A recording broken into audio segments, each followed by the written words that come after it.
So, here's the first Fret Tips episode of Before You Buy, and it's this 63 Fender standalone Tube Reverb unit. Mine is a 90s reissue. My fellow guitarist Robbie in the surf instrumental band The Beach Boys sold me one of his, as he had two, a main one and a backup, and this one has been with me for the past 4 years now. And in this time, I found plenty of interesting quirks and oddities I think you ought to know before you buy one.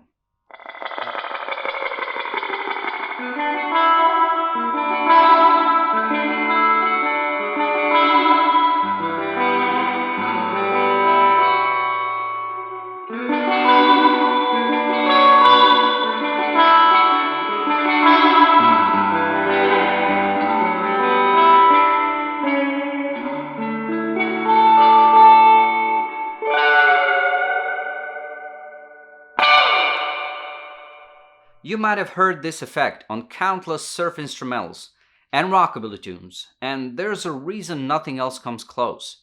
The intricacies in the analog sounds of the springs is nearly impossible to replicate in a pedal, and I have quite a few of those, especially the drip effect, and that's why it has stood the test of time.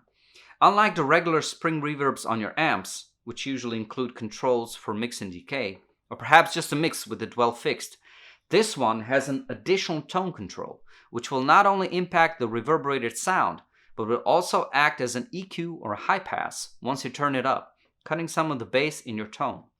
And that gives it that unique distinctive trebly tone you also hear on many Western soundtracks. Checking out the back, there's a foot switch jack, but using a single button vintage Fender foot switch turned out to be a bad idea, as there doesn't seem to be a way to properly shield the jack and it picks up a lot of interference, radio signals and hum from stage lights, so I prefer not to use one.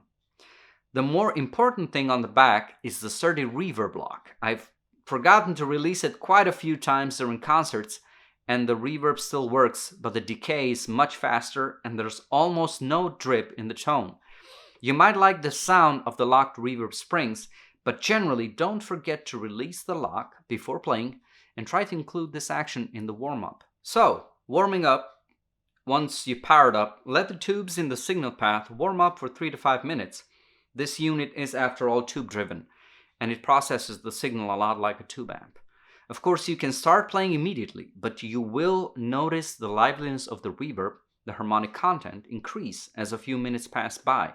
I like to turn both the tube amp on standby and the reverb unit on and let them warm up. When it comes to the actual tubes, there's two smaller ones, a 1287 as a preamp and a 12AX7 as the reverb recover tube, and a larger 6V6 as the reverb driver. On older tube reverb units from the 60s, the reverb driver tube was a lower output 6K6, which doesn't really sound good in this one, as Fender redesigned the circuitry in these reissues to work with the 6V6 the best.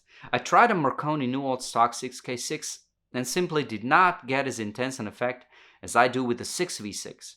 So if you have a reissue and you keep reading about the greatness of getting a pricey original new old stock 6K6 in hopes it will get you the holy grail of surfy reverbs, well, try buying a better quality 6V6 instead. Same goes for the 1287 and 12AX7 tubes.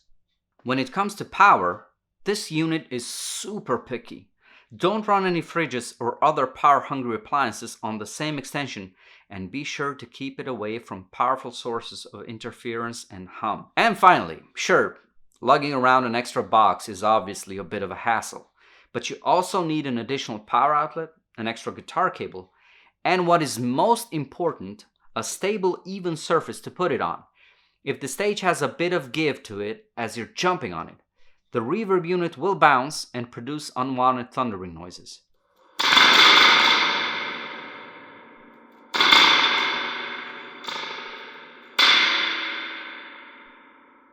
So, this is what you should know before you buy a Fender Tube Reverb unit. If you have any of your own experiences or anecdotes with this unit, put it in the comments section below. Now hit those like and subscribe buttons. And you might want to check out the Beach Boys on Facebook for some instrumental surf tunes, link in the description. Now see you next time on Fret Tips.